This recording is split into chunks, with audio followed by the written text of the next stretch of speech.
Hi guys, and hello guys. So welcome back po to our page Philippines. So right now gawin natin ng reading para sa mga kaibigan po natin na merong Sun, Moon at Rising sign of Scorpio. So kung bago kayo sa channel, please click the subscribe button, bell notification, and palike na rin po ng ating video. And favor, kung pwedeng paki-share na rin po ito sa mga social media accounts nyo, kahit sa mga group chats nyo. And tandaan natin yung mga readings po, they are for guidance purposes. Use your free will wise. And also, kung gusto niyo pong malaman kung ano po yung sun, moon, at rising sign nyo, sa dulo po ng video, meron po tayong link para dito. And for those who would like to donate, ayan, to support our channel, ayan, may number po. You can send it by Gcash or Maya. Yung number po nasa baba ng iyong screen. Di ba? Binago natin ang red light layout lang. So, tingnan natin, Scorpio, how are you? For this is for May 6 to 12. Kamusta ka ba? So, your inner cards. Knight of Swords, tsaka Chaos and Conflict. Alam mo, tawag dito, nakakatuwa lang isipin, no, na yung mga tao, feeling nila, wala kang ginagawa. Pero ang totoo meron. Kaya yung minsan maganda yung tinatawag natin yung working in silence. Yung tipong hayaan mo sila mag-isip, hayaan mo silang kumuda, hayaan mo silang magsalita na, ay nako si Scorpio, eme-eme, ganito, ganito. But they don't know that you're doing something great. You're doing something big. Alam mo yun, na meron ka mga sinusundan. So, this is, andun yung point na let them talk. Hayaan mo silang kumuda, walang problema. Bakit? Kasi hanggang salita lang naman magagawa nila eh. As far as you know, yung ang ganda na sinasabi ng Knight of Swords na going back to the past, binabalik kami nakaraan, ano ba yung mga plans mo nun? Ano ba yung mga target mo? Ano ba yung mga gusto mong gawin? Ano ba yung mga um, minimithi mo? Yun yung pinaka-term. Kasi technically, alam mo naman eh, sabi ng chaos and conflict. Siguro example yung sa akin, when I was young, ang plano talaga is after ko mag-high school, hindi ko alam kung after elementary, titira ako ng Baguio. Doon ako mag-aaral. Then, after college, dapat mag-migrate ako sa ibang bansa. So, after how many years? Two or three decades? Tinupad ko yung isa sa mga yun. Andito ako ngayon sa La Trinidad, Benguet, which is kapitbahay lang ni Baguio. And I'm happy. Naging masaya ako sa decision ko. Kasi yun na yung plan ko din eh. Gusto ko rin yun eh. A part of me is may parte ako na gusto ko matupad yun at tinupad ko siya. So ngayon din, kumbaga, eto na yung moment eh na sa tingin ng iba wala kang ginagawa. Pero ang totoo, nagpa-plans ka lang. May mga plans ka lang na sabihin natin na inaayos mo.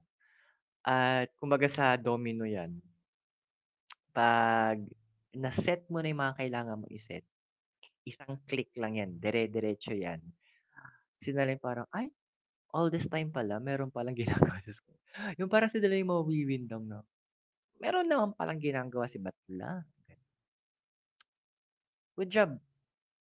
Actually, parang sa militar lang yan na hindi lahat kailangan mong sabihin yung tinatawag na need to know basis. Set up mo lang yung domino mo. And at the end of the day, pasok yan sa mga lahat. So, but what's crossing you ba? Or what's covering you?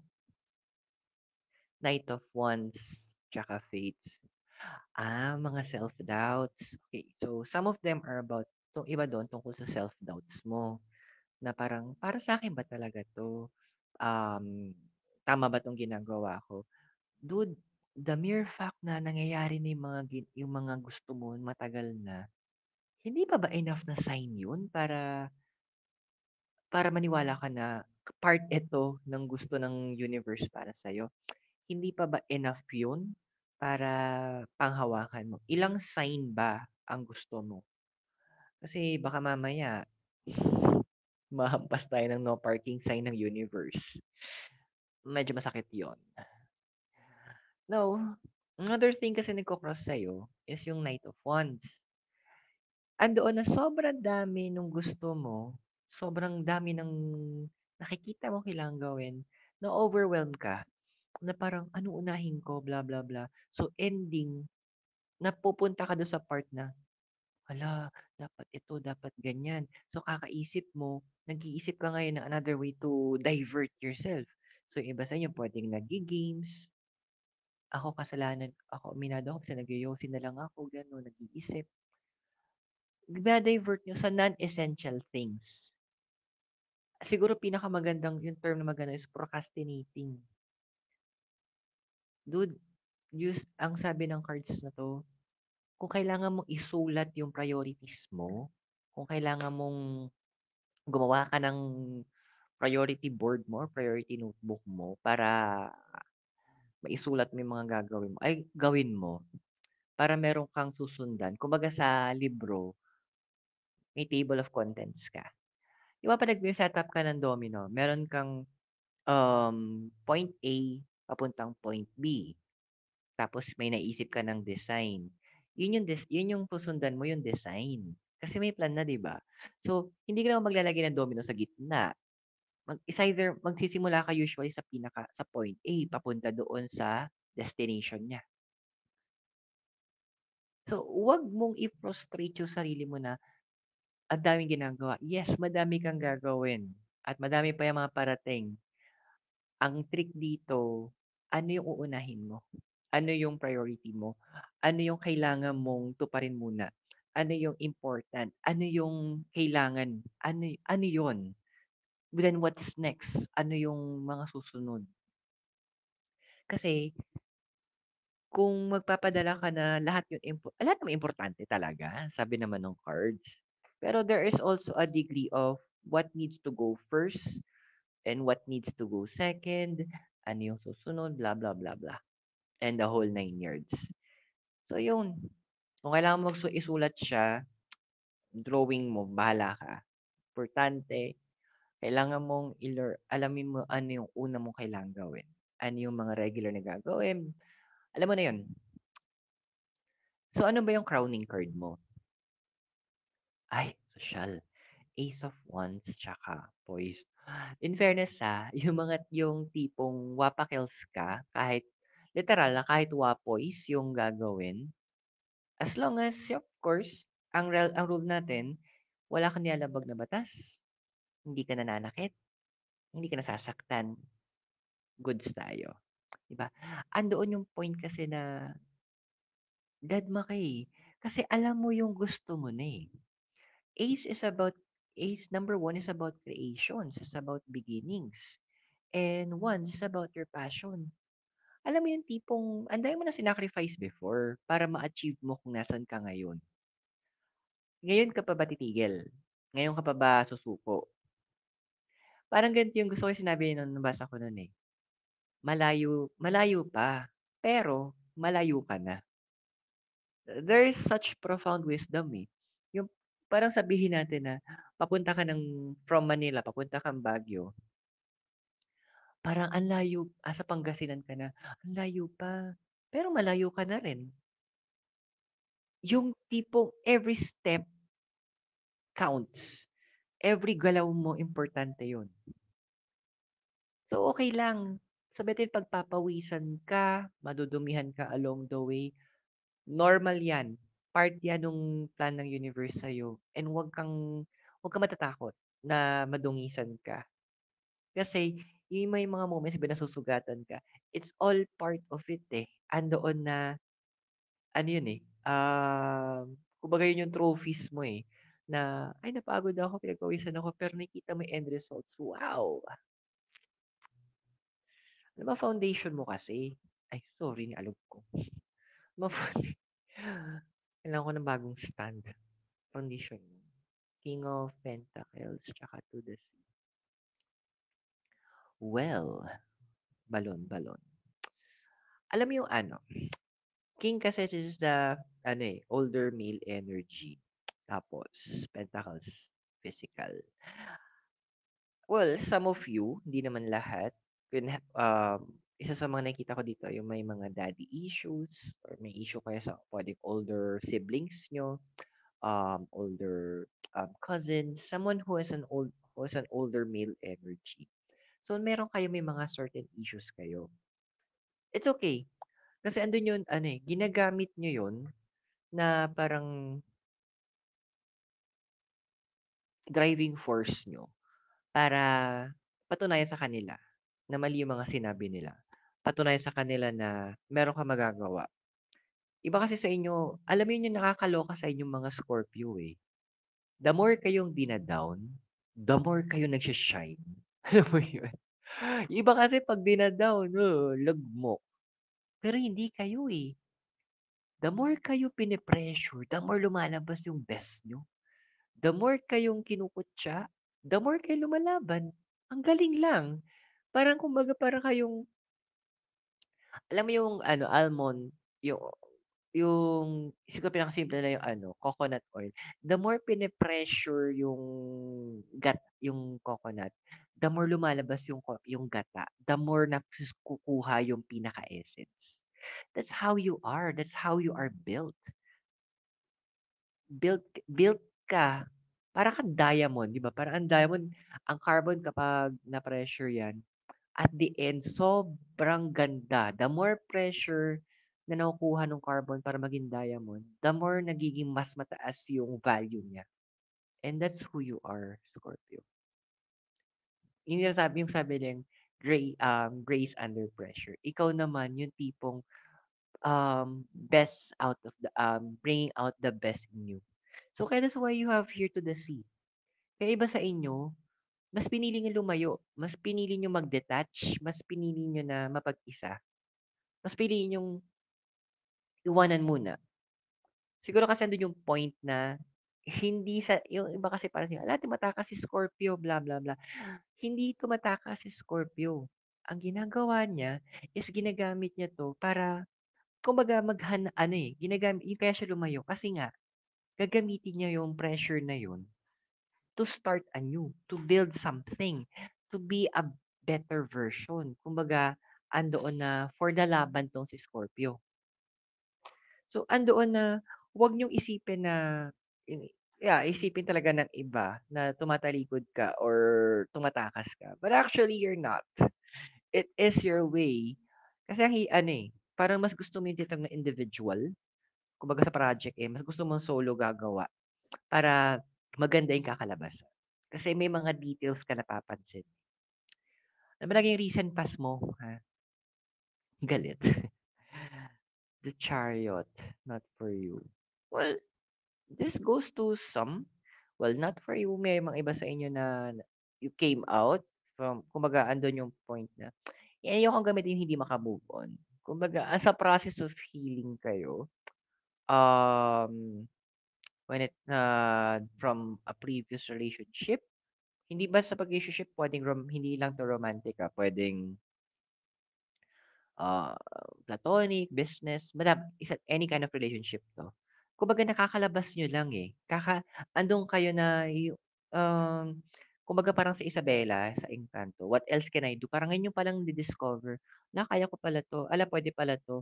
Eh, isa pala 'to sa mga capacity ko. So, andoon na nagkakaroon ka ng self-discovery. Nagkakaroon ka kumbaga sa past parang kakalabas niyo lang, eh. Parang kumbaga sa bagong lugar na pinuntahan niyo, "Ay ang ganda pala dito.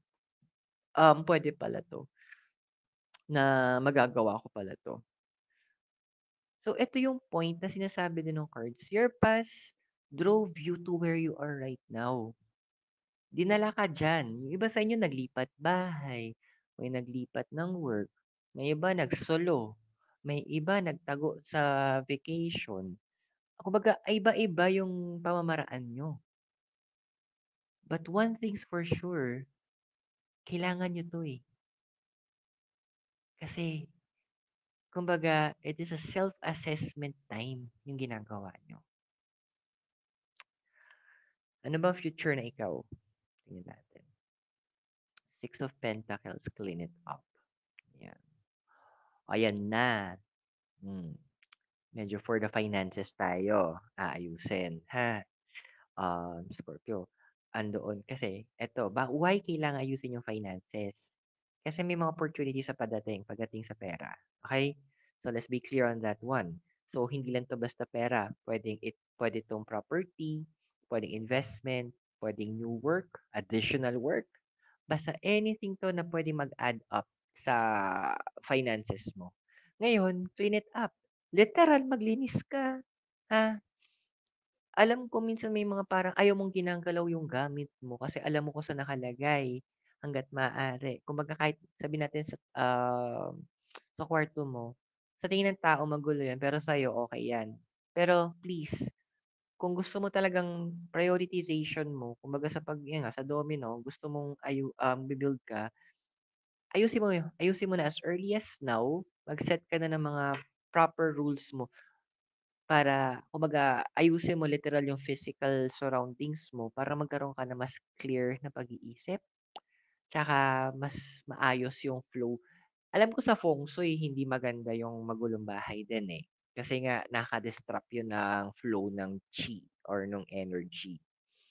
So, as early as now, ayusin mo na 'to para mas maging maganda yung flow ng energies. Kasi kapag tandaan mo opportunity, kapag yan dumaan sa harapan mo at lumagpas, good luck kung mahabol mo pa. Let's look at your physical environment. Okay? Ten of Pentacles, Unfinished Symphony. Hmm, well, Ten kasi is about end of the cycle eh, or the beginning of a new cycle. Now, Pentacles is about the physical realm. Tapos si Unfinished Symphony. Alam mo yung tipong ano, paano ka ba? Literal, kung iba kasi sa inyo may pagka-sentimental. Um, kung kailangan niyo ng bitawan, bitawan niyo na ha. Kung kailangan niyo itapon, tapon niyo. Kung hindi niyo matapon, benta niyo, gawin niyo na lang pera. Kasi ano, nakakabigat na siya, nakakagulo na siya ng lugar mo, eh. Nakakasikip na. Travel light muna tayo ngayong kapatid, ha, in your physical realm. And also dito rin nakikita ko na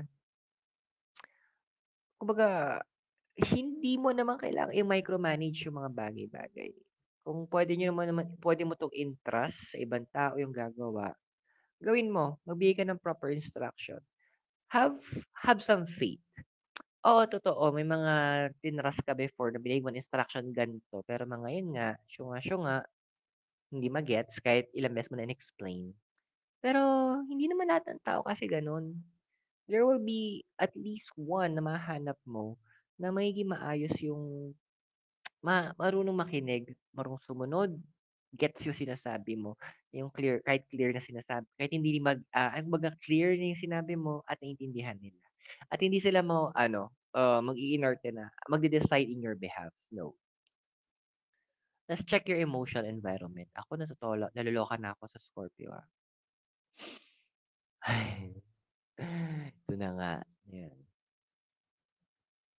sumakit ulo, naloka ako.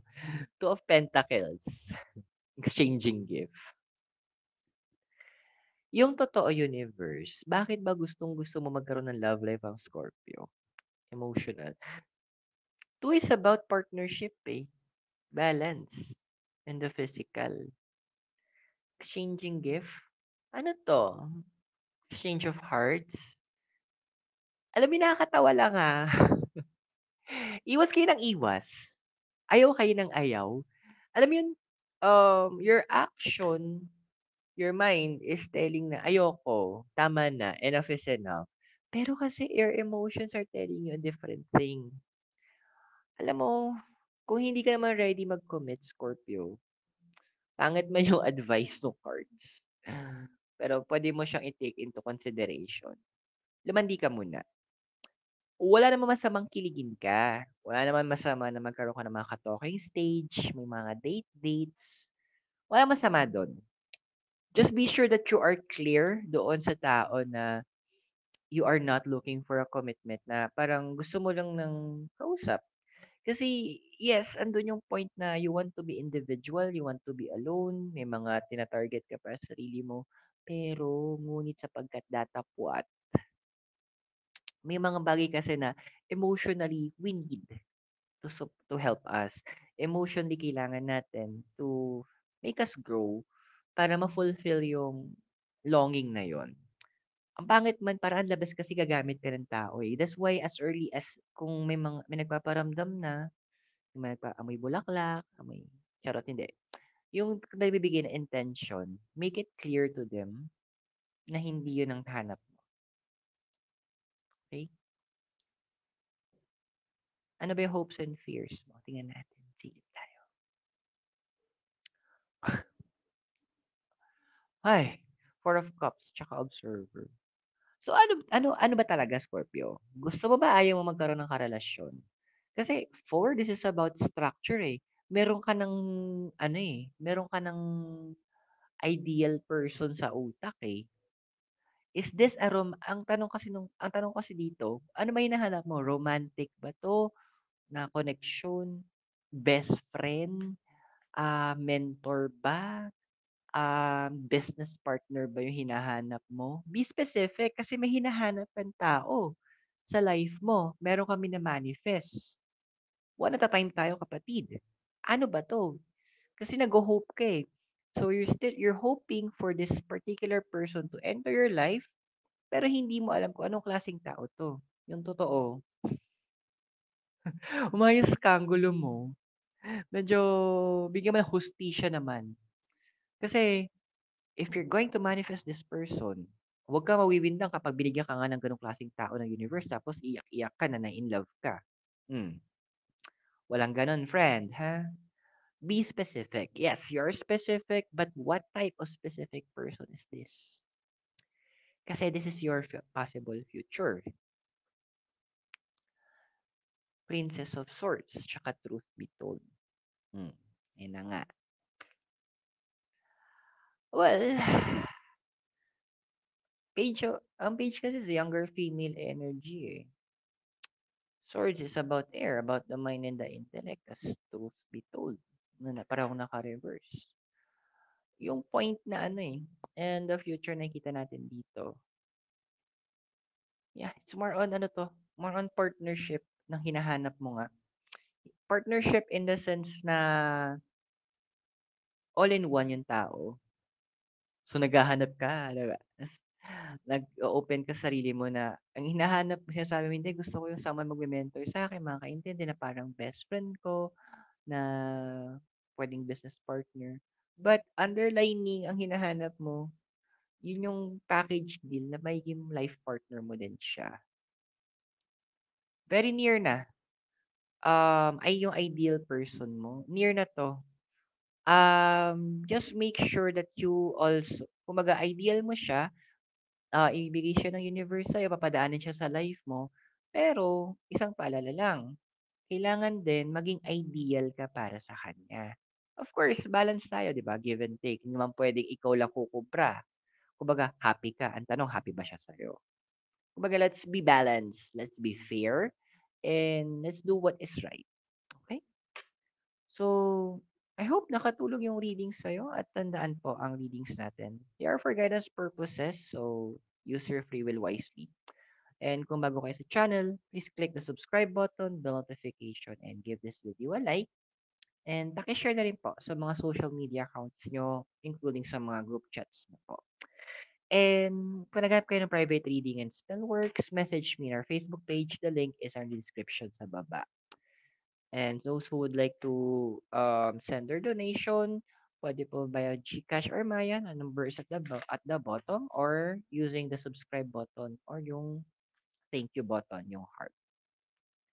So, Scorpio, maraming salamat sa'yo. God bless, namaste, Hare Krishna, and blessed be. At naway magkita-kita tayo very soon. And all the way here from Latinidad Benguet po. You take care, guys, and see you very soon. Thank you.